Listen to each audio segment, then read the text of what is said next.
మర్కటాయ స్వాహ. ఈరోజు ఆంజనేయ స్వామి హనుమత్ విజయోత్సవం జరుపుకుంటున్నాము. హనుమంతుడికి ప్రపంచంలో ఉన్నటువంటి మన ముక్కోటి దేవుళ్ళు దేవతల్లో ఏ దేవుడికైనా కూడా సంవత్సరానికి ఒకటే పుట్టినరోజు ఉంటుంది. ఆంజనేయ స్వామికి 3 సార్లు జరుపుకోవడం జరుగుతుంది.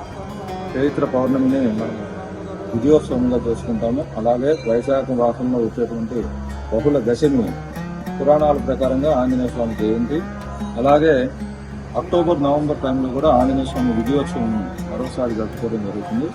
ఇది కొన్ని రాష్ట్రాల్లో కొన్ని పద్ధతులుగా జరుగుతుంది.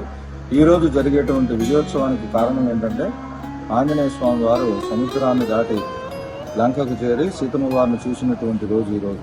సీతమ్మ వారు ఎక్కడ ఉన్నారు అశోకవనంలో అనేది కనిపెట్టినటువంటి రోజుని మనము పౌర్ణమి రోజు విజయోత్సవంగా జరుపుకుంటాము. ఈరోజు చాలా ఆనందంగా హనుమాన్ భక్తులు దీక్షలు తీసుకోవటము, అలాగే అన్ని హనుమాన్ దేవాలయాల్లో చాలా అద్భుతంగా హనుమంతుడికి పంచామృత అభిషేకాలు, పూజలు చేయటము, ఆకు పూజలు చేయటము, అన్నదానాలు చేయటం జరుగుతుంది. సుమారుగా తెలంగాణ రాష్ట్రంతో పాటుగా 15 రాష్ట్రాల్లో ఈరోజు విజయోత్సవాన్ని జయంతిగా జరుపుకుంటారు. అలాగే రెండోది వచ్చి పురాణాల ప్రకారంగా ఆంజనేయ స్వామి జయంతి వైశాఖ బహుళ దశమి. ఆ రోజుని హనుమాన్ జయంతిగా ఆంధ్రప్రదేశ్ అలాగే ఇంకొక 8-9 రాష్ట్రాల్లో జరుపుకుంటారు. మూడోది వచ్చి అక్టోబర్ నవంబర్ టైంలో ఒక విజయోత్సవం జరుగుతుంది.